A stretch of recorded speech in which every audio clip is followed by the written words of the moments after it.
hinahanap si First Lady Lisa Araneta. Di po ba? Siguro nakabot na sa inyo yan, di ba kung ano-ano ito? Nasaan ho ba kayo ng unang ginang? Nasa Pilipinas po. Opo. Kasi dito ho ang claim ng mga, pag binasa mo nga ito ma'am, di ba? Napakadami. Bakit daw po, wala bang public, ngayon, mga activities or events ang unang ginang para po, para makita ng publiko na nasa Pilipinas and she's doing fine? Actually, Sir Ted, meron po siya naging affair eh. Yung mga tayo nasasabi wala sa Pilipinas. Alam ko po dumalo siya sa Girl Scout. Girl Scouts of the Philippines na affair. So, doon naman po makikita po natin, makitatanong po kung talaga nagkaroon at pumunta ang unang ginang sa nasabing affair po ng Girl Scouts of the Philippines. Hindi po yung pagkakaalam ko, Girl Scouts of the Philippines po. May affair po siya. Yung mga period po na sinasabing wala siya sa Pilipinas. Okay, pero as we speak now, the First Lady is in the country. Opo. Okay. Hindi na po siya. Okay, sige po. So ma'am, ang Pangulong Marcos po ba? By the way, sir, by the way, para sabi ko, I can attest to that po eh.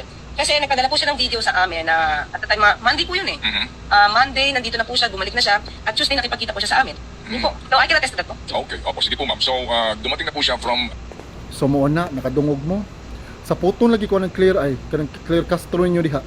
Kanang iya jung gipanindigan ang Pizza G's na uli diha sa Pizza G's pasado alas 5 sa kadlaw na uli kuno si Kuan Lisa Marcos, si Lisa Tanas. Na uli kuno diha sa Pilipinas. Pag Pizza G's subot pa sabot kuan na siya diri.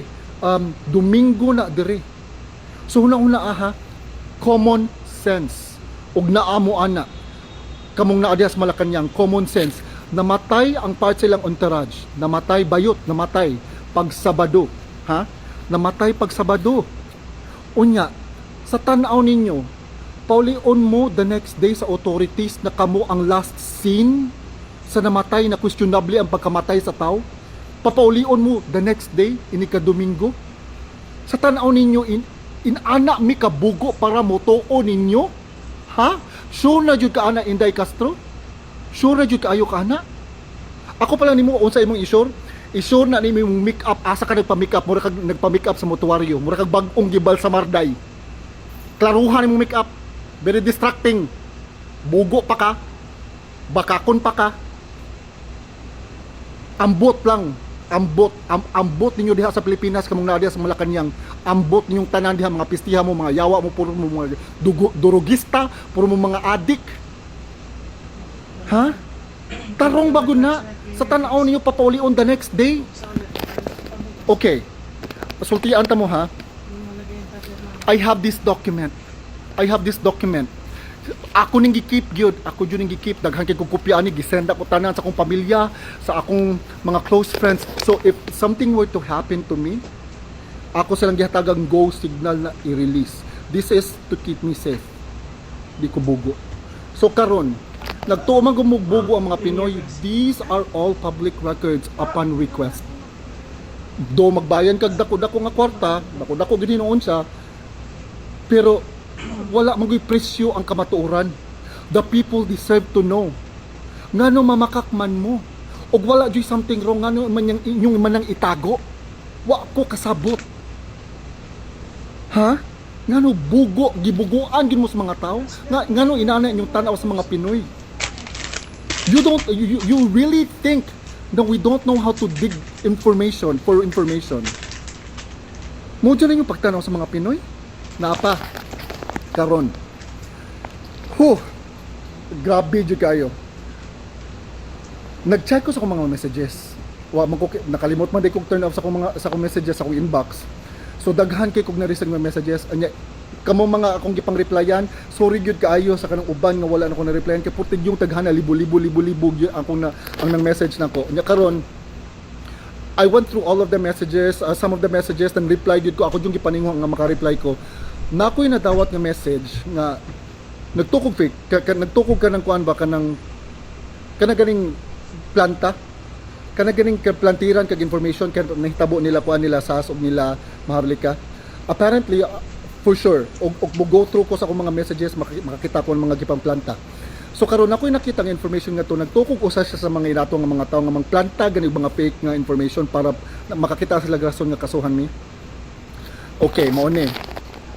So na ini message na ko nga taga Los Angeles sad nga diingon siya ha, kana ingon siya nga ipa-anonymous lang kuno daw siya, sir, palihog lang ko ipa-anonymous lang ko sir, but the people deserve to know. Mo ning nahitabo.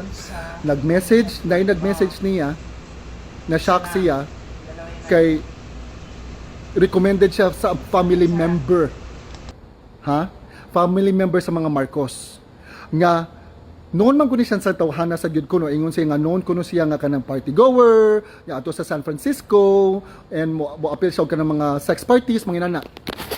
So kini ha na shock nako unsa bot pasabot man nimo ani kanang Tagalog siya pero ako Bisayon kay unsa may bot pasabot nimo ani nga kanang na ni message nimo nya unsa may nahitabo subot pasabot ani niya di ay kay gipa-message siya gi-message siya kay para paapilon siya og sex sa Marcos nila Lisa og nila Bangag nila Bongbong giluod ko in town unsa man mo klase nga kanang kuan nga kanang couple normal na ninyo para ninyo normal lang inana nga panguto ha inani mo guni ako ha kanang nursing student ko and ganahan gyud kay ko sa psychology inani ni siya basta manggod ka mag-drugs manggod ka ang mga butang nga you do behind closed doors para nimo normal na so para kanailang gipang buhat para na nila normal na nila